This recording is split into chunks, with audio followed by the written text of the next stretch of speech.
This is the 10-Minute Teacher Podcast with your host, Vicki Davis. This is episode 804, Figjam, how to use Figjam in the classroom. Today's sponsor is Research Quest from the Natural History Museum of Utah. Stay tuned at the end of the show to see how you can bring these free, awesome, inquiry-based science lessons to your classroom. So I'm so excited to have Tom Mullaney with us. Tom has had some of the most popular episodes we've ever had. Fantastic on Google Jamboard. I think we did that twice, didn't we, Tom?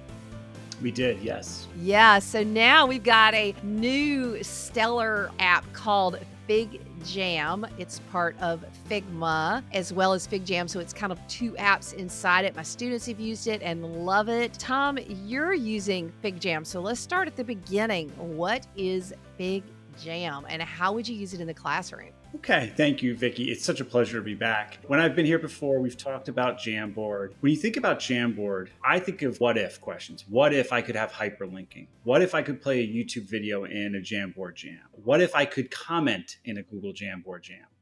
And Figjam is a web-based app from Figma.com that answers that question. It is a collaborative whiteboard that you would use, anytime you have your students whiteboarding or collaborative whiteboarding. And if they've used Jamboard, you want some more features, you want some more cool things. I like to say that Figjam is if we take the things that we love about Jamboard, Google Docs, Padlet, and even Prezi, and we put those into a collaborative whiteboard, that's Figjam. Now, my students used Figjam to plan their app, which they then went and built in Figma. But when they spent some time talking to the folks at Adobe about what they liked, and they kept talking about Figjam. They have education accounts, right? So let's tell everybody how to get that. Because if you go in there, you might go, oh, well, I can't use this. How do you set up that education account? So if you go to figma.com, I have a blog post, 12 tips for getting started. And there you'll find two links. If you go to figma.com/education, it'll do the same thing. You get verified for a free education account. Do that when you're signed in to your education account. Figma has signed in with Google. There'll also be a link there. You might want to share this link with your district administrator. Because Figma has a partnership with Google, there's a link there where Figma will do your class rosters and create all that stuff in the background and do it for free. Oh, I did not know that. I had to do it manually and then get all my kids verified. So, wow, that's great news. Thank you for telling me that. It's referred to as the Chromebook beta. And actually on the website, it says, bring Figma to your Chromebooks. Now, Figma is you referenced Figma. It's like the Google Docs of design, or that's what it's been called. So it's like, prototyping. We can talk more about that. Figjam is the collaborative whiteboard piece. And easier to use, by the way. Much easier. Definitely start with Figjam.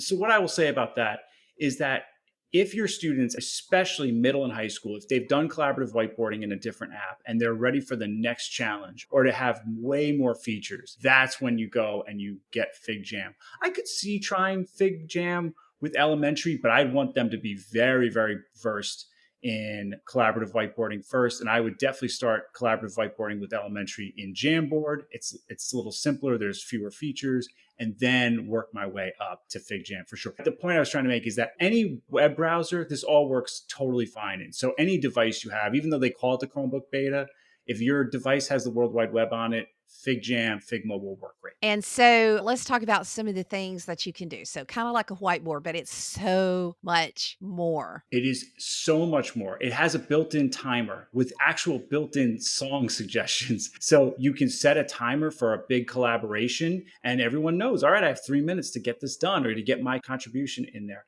It has a voting mechanism. So you can have kids vote on stuff and then it will tally the votes for you.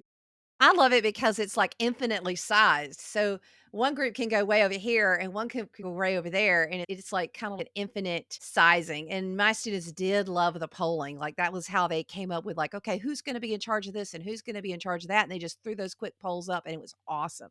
The infinite canvas is very useful and it's actually pretty easy to navigate. Even if you don't have a touchscreen, it is still very easy to navigate. So Jamboard has the 20 frames. Figjam is an infinite canvas. The one thing I'll say is a little hack for that.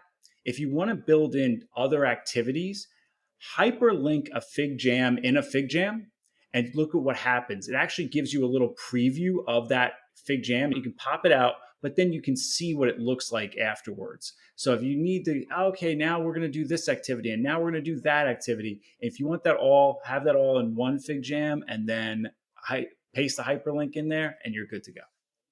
Perfect for prototyping in terms of planning your ideating before you prototype. Like you're coming up with your ideas, you're planning your project, you're planning your presentation.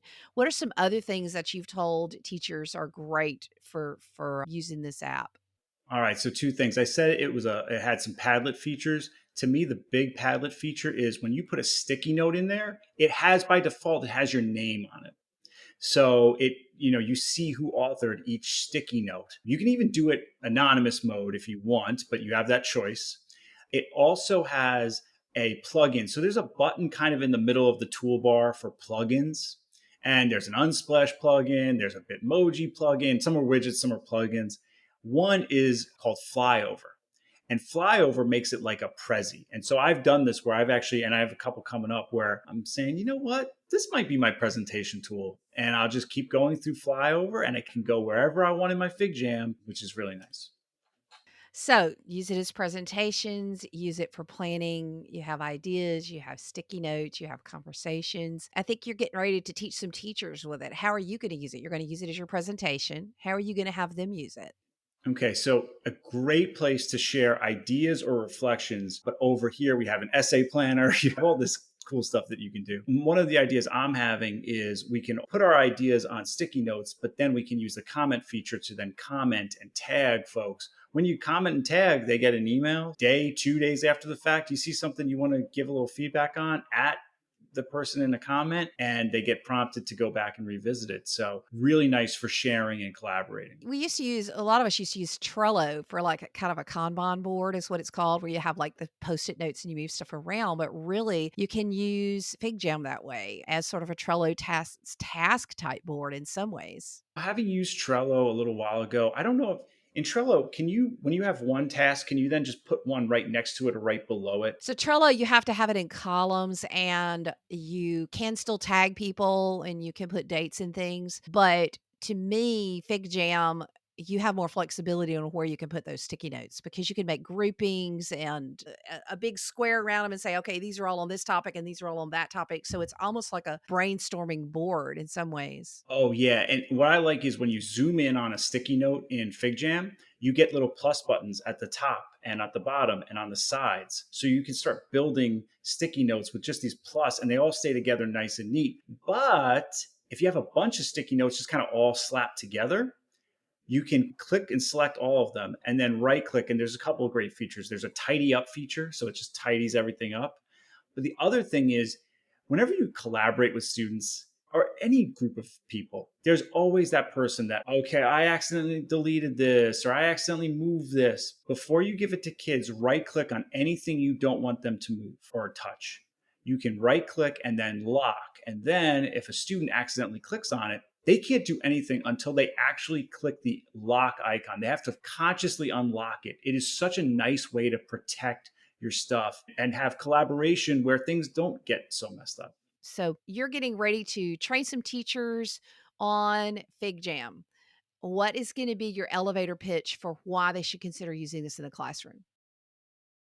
I would say that one, we want students collaborating. Collaborative whiteboarding is a wonderful way to get started, to practice digital citizenship, and to do it where there's accountability in the sticky notes, where we can hyperlink out to other things, where we can put YouTube videos and watch them right there on the canvas and not have to worry about opening a new tab and getting lost. Even a widget where you can record your voice and then there's a play button. Every feature, if you can dream it, you can do it. Let me just steal from Walt Disney. It's in Figjam. It's really hard to find things that I can't do in it, but we say student voice and we can actually have voting. And with that voting, do students get one vote a person? Do they get 5 votes a person?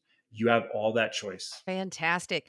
So the app is Figjam. It's Tom Mullaney. We will link to your 12 tips for getting started in the blog post, show notes attached to this podcast. Figjam is awesome. It's a fantastic, really pretty new tool, but it's very, very powerful, and it just takes your collaboration to the next level. Like you, Tom, I kind of agree. You kind of start with your Google Docs, your Google Slides, things like that. But then when you're ready to really put on the afterburners and do some incredible projects, there you go. There you go. Go right to Figma.com. That's right. So where can people follow your work, Tom? Such a pleasure, not only to be on your show, but to share a tool that is so exciting. In this day and age, it's like so great to just get excited about something. You can go to my website, tommullaney.com. They can also find me on Twitter at Tom E. Mullaney. And if you're on Mastodon now, it's at Tom Mullaney.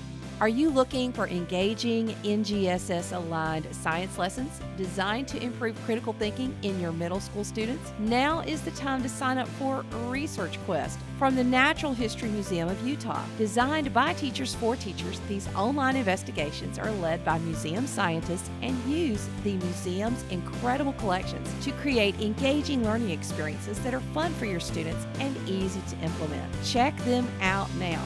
Go to www.coolcatteacher.com/research quest. That's coolcatteacher.com/research quest and sign up today. You've been listening to the 10-Minute Teacher Podcast. If you like this program, you can find more at coolcatteacher.com. If you wish to see more content by Vicki Davis, you can find her on Facebook and Twitter under Cool Cat Teacher. Thank you for listening.